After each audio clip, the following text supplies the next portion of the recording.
Right, మళ్ళీ వస్తాను sir. మనతో సింగళూరు వెంకటేష్ గారు ఉన్నారు, రాజకీయ విశ్లేషకులు, సుప్రీంకోర్టు అడ్వకేట్, అదేవిధంగా వైకాపా సానుభూతి పరులుగా ఉన్నారు. వెంకటేష్ గారు గుడ్ మార్నింగ్ అండి. Good morning. సో మొత్తానికి రాష్ట్రంలో రాష్ట్రపతి పాలన కావాలి అంటూ మాజీ ముఖ్యమంత్రి ప్రస్తుత ఎమ్మెల్యే జగన్మోహన్ రెడ్డి గారు పెద్ద ఎత్తున ఆయనైతే ఆ వాదాన్ని బలంగా వినిపిస్తూ ఉన్నారు. సో ఢిల్లీ వెళ్ళబోతా ఉన్నారు, ధర్నా చేయబోతా ఉన్నారు. మరి ఈరోజు అసెంబ్లీలో గవర్నర్ గారి ప్రసంగాన్ని కూడా అడ్డుకుంటాము అనేటువంటి ఒక చర్చ కూడా నడుస్తూ ఉంది. అదేవిధంగా నిన్న గవర్నర్ గారిని కలిసి ఫోటోలు, వీడియోలు, మరి ఏపీలో జరిగినటువంటి హత్యలకి, గొడవలకు సంబంధించినటువంటి వీడియో ఫుటేజీలు, ఫోటోలు కూడా ఇచ్చినట్టు తెలుస్తూ ఉంది. సో ఎందుకు ఇట్లా వెంకటేష్ గారు వ్యక్తిగత కక్షల్ని రాజకీయ కక్షలుగా ఎందుకు పొలమాలని చెప్పేసి చూస్తూ ఉన్నారు? వారి హయాంలో 5 సంవత్సరాల్లో బహిరంగంగా జరిగిన రాజకీయ హత్యల గురించి, రాజకీయ దాడుల గురించి కనీసం నోరు విప్పి మాట్లాడలేనటువంటి ఆనాటి ముఖ్యమంత్రి, ఈనాటి ఎమ్మెల్యే ఎందుకు ఈ విధంగా చేస్తూ ఉన్నారు? ముందుగా ప్రైమ్ 9 వీక్షకులకి, ప్యానెల్లో ఉన్నటువంటి మిగతా సభ్యులకి, ప్రైమ్ 9 యాజమాన్యానికి వెరీ గుడ్ మార్నింగ్ అండి. అధికారంలో ఉన్నప్పుడు హత్యలు జరిగినాయి అని చెప్పేసి అంటున్నారు. ఆ సమయంలో ఏవైతే ప్రతిపక్ష పార్టీలు ఉన్నాయో ప్రతిపక్ష పార్టీలు గొంతెత్తి మాట్లాడినవి అవి అందరం విన్నాం. మీడియా ప్రపంచంలో అందరం విన్నాము, బాహ్య ప్రపంచంలో అందరం చూసాం కూడా. ఇప్పుడు పాత్రలు మారినాయి. అధికార పక్షం ప్రతిపక్షంగా, ప్రతిపక్షం అధికార పక్షంగా మారింది.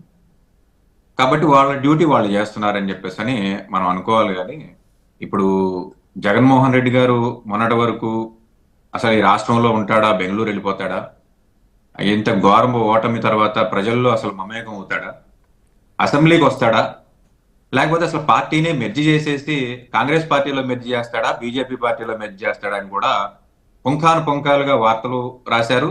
అలాగే మీడియా ఛానల్స్ లో డిబేట్లు కూడా పెట్టి వ్యక్తిగతంగా ఆ పార్టీ యొక్క ఓటమిని కానీ, ఆ పార్టీ యొక్క మిగతా స్థితిగతుల్ని కానీ విశ్లేషిస్తూ అనేక రకాలుగా అవహేళన చేస్తూ మీడియాలో చర్చలు జరిగిన మాట వాస్తవం, మనందరం చూసాం. అయితే జగన్మోహన్ రెడ్డి అనే వ్యక్తి నంబర్ గేమ్ లో వెనకబడి ఉన్నట్టు కానీ ప్రజల యొక్క ఓట్ల శాతంలో అతను తన యొక్క క్రెడిబిలిటీని ఏం కోల్పోలేదు. ఏదైతే ఈరోజు పొత్తులో భాగంగా ఒక 10-15% ఓటింగ్ మధ్యలో మిగతా పార్టీలకి ఏదైతే బలం ఉందో ఆ బలాన్ని తెలుగుదేశం పార్టీకి ట్రాన్స్ఫర్ చేయడం వల్ల ఈ యొక్క అనూహ్యమైనటువంటి విజయాన్ని ఈనాడు అధికార పార్టీ లేదా కూటమి పార్టీలు సొంతం చేసుకున్నాయి. జగన్మోహన్ రెడ్డికి ఉన్నటువంటి ఓట్ షేర్ ఏదైతే ఉందో ఆ ఓట్ షేరు ఇంకా స్థిరంగా, తన వ్యక్తిగతంగా తనకున్నటువంటి ఓట్ షేరు స్థిరంగానే ఉన్నదని చెప్పేసి అని చెప్పడానికి ఈ నంబర్స్ ఏవైతే ఉన్నాయో ఇవి మనం చూస్తూ ఉన్నాం.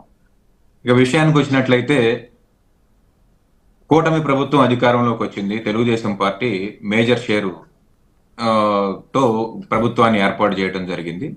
ప్రభుత్వ అధినేతగా తెలుగుదేశం అధినేత ఉన్నారు. ఆయన ఛార్జ్ తీసుకోక ముందు నుంచి కూడా రాష్ట్రంలో రాజశేఖర్ రెడ్డి గారి విగ్రహాల మీద కానివ్వండి, అలాగే ఎన్టీఆర్ యూనివర్సిటీని, హెల్త్ యూనివర్సిటీని వైఎస్ఆర్ యూనివర్సిటీగా మార్చిన విధానం మరి వారికి నచ్చకపోతే దాన్ని మార్చుకునే విధానం వేరుగా ఉంటుంది. మరి దాన్ని ఎలా మార్చారనేది మనం చూస్తూనే ఉన్నాం. అలాగే జగన్మోహన్ రెడ్డి ముఖ్యమంత్రిగా ఉన్నప్పుడు ఏర్పాటు చేసినటువంటి ప్రభుత్వ కార్యాలయాల దగ్గర ఉన్నటువంటి హోర్డింగ్లను తొలగించిన విధానం కానివ్వండి, ఇదంతా కూడా అధికారం చేపట్టక ముందు సీఎంగా చంద్రబాబు నాయుడు గారు ఇంకా కుర్చీలో కూర్చోక ముందు ఏ రకంగా ఎంత హేయంగా మార్చారు అనేది మనం చూస్తూనే ఉన్నాం, చూసాము, డిబేట్లలో మాట్లాడుకున్నాము. తర్వాత జరిగినటువంటి గొడవలు కానివ్వండి, హత్యలు కానివ్వండి, అలాగే మనం చిత్తూరు గురించి మాట్లాడుకోవాలి ప్రత్యేకంగా. చిత్తూరులో సాక్షాత్తు ఎంపీ గారి అక్కడ ఉన్నటువంటి మిథున్ రెడ్డి గారి కాన్వాయ్ని తగలబెట్టడం కానివ్వండి, అలాగే అతన్ని తన నియోజకవర్గానికి వెళ్లకుండా చేయటం కానీ, ఇలాంటి కార్యక్రమాలన్నీ కూడా మనం చూస్తున్నాం. కాబట్టి వీటన్నిటి మీద ఇప్పుడు గవర్నర్ గా ఉన్న వ్యక్తి ఏమీ నామినేటెడ్ గవర్నర్ అయినప్పటికీ కూడా అంత వ్యవహార శైలి లేకపోతే బాహ్య ప్రపంచంతో సత్సంబంధాలు లేని వ్యక్తి ఏం కాదు, న్యాయ కోవిదుడు.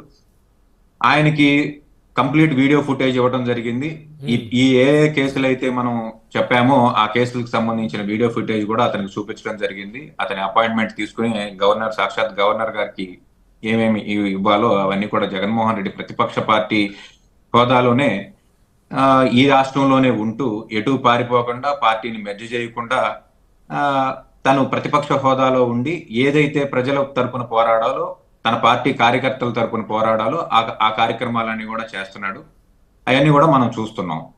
సాక్షాత్తు మాజీ ముఖ్యమంత్రి వినుకొండ వెళ్ళినప్పుడు ఏర్పడినటువంటి పరిస్థితి కానివ్వండి, లేదా గవర్నర్ దగ్గరికి వెళ్ళినటువంటి పరిస్థితి కానివ్వండి, ఈ రోజు ఢిల్లీలో నేను దీక్ష చేస్తాను, దేశంలో ఉన్న పార్టీలు అన్నిటిని కూడా ఇన్ఫ్లుయెన్స్ చేస్తూ లేకపోతే వాళ్ళందరికీ తెలియజేస్తూ నాతో వచ్చి కూడే నాయకులు ఎవరైనా ఉంటే వాళ్ళకు కూడా ఇన్విటేషన్ ఇస్తాను అని చెప్పేసి ఆయన స్పందించడం జరిగింది. దీన్ని చాలా ఒక రకంగా చెప్పాలి అని అంటే జగన్మోహన్ రెడ్డి శైలిలో మార్పు వచ్చిందనే మనం అనుకోవాలి.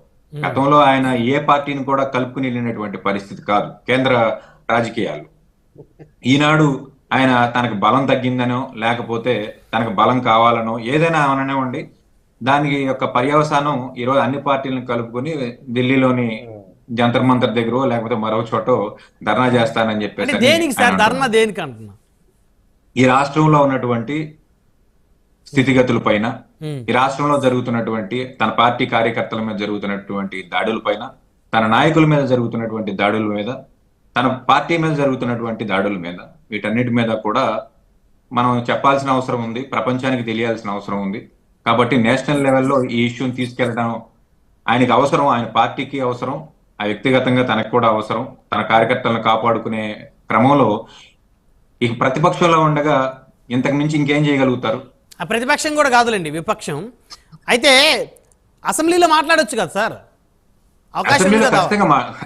అసెంబ్లీలో ఖచ్చితంగా మాట్లాడతారు. అసెంబ్లీలో మాట్లాడరని ఎందుకు అనుకుంటున్నారు? ఇక్కడ నుంచి వెళ్ళొచ్చు ధర్నా, ఢిల్లీ కాకపోతే బాంబే ఎక్కడికైనా వెళ్ళొచ్చు. ముందు అసెంబ్లీలో మాట్లాడి అసెంబ్లీలో ఆయన గొంతుని బలంగా వినిపించి ఆయనతో పాటు గెలిచిన 10 మంది శాసనసభ్యులు నిజంగా జరిగేటువంటి అంశాలు ఏదైనా ఉంటే వాటిని ఆధారాలు సహా అసెంబ్లీలో వినిపించి అక్కడ న్యాయం జరగకపోతే ఖచ్చితంగా ఢిల్లీ వెళ్ళొచ్చు, బాంబే వెళ్ళొచ్చు. ఖచ్చితంగా అసెంబ్లీలో కూడా తన వాణిని వినిపిస్తారు. నేను గతంలో కూడా చెప్పాను, జగన్మోహన్ రెడ్డి గారు అసెంబ్లీకి కూడా వస్తారు, అసెంబ్లీలో వినిపిస్తారు. అట్ ద సేమ్ టైం ప్రజా జీవితంలో ప్రజల మధ్యకి కూడా వస్తారు, ప్రజల మధ్యకి రాకుండా ఏమి ఉండరని కూడా చెప్పాను. అలాగే ఆయన ప్రజల మధ్యకి వెళ్ళారు. రేపొద్దున అసెంబ్లీ సమావేశాలు మొదలైతే అసెంబ్లీలో కూడా తన వాణిని వినిపించడానికి తప్పకుండా ట్రై చేస్తారు. అయితే ఇప్పుడున్నటువంటి సంఖ్యాబలంలో తన బాణి ఏ రకంగా అసెంబ్లీలో వినిపించడం జరుగుతుంది? 60 సీట్లు ఉన్నప్పుడే ఆయనకి 60 పైచిలుకు సీట్లు ఉన్నప్పుడే ఆయనకి అసెంబ్లీలో తన గొంతును సవరించి మాట్లాడే అవకాశాన్ని ఇవ్వనటువంటి పరిస్థితి 2014-19 మధ్య.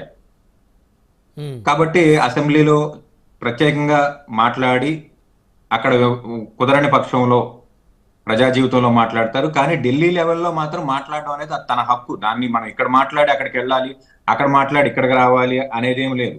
ఢిల్లీ లెవెల్లో కూడా కేంద్ర రాజకీయాల్లో జగన్మోహన్ రెడ్డి కూడా ఈ రోజు తనకున్నటువంటి ప్రత్యేకమైనటువంటి పరిస్థితుల్లో గొంతెత్తే మాట్లాడే పరిస్థితి ఉంది. కాబట్టి అవి కూడా మనం ట్రీట్ చేయాల్సిందే. దాన్ని కూడా మనం ట్రీట్ చేస్తూ ఖచ్చితంగా కేంద్ర రాజకీయాల్లో కూడా ఒక పెను సంచలనమే అవుతుంది. ఖచ్చితంగా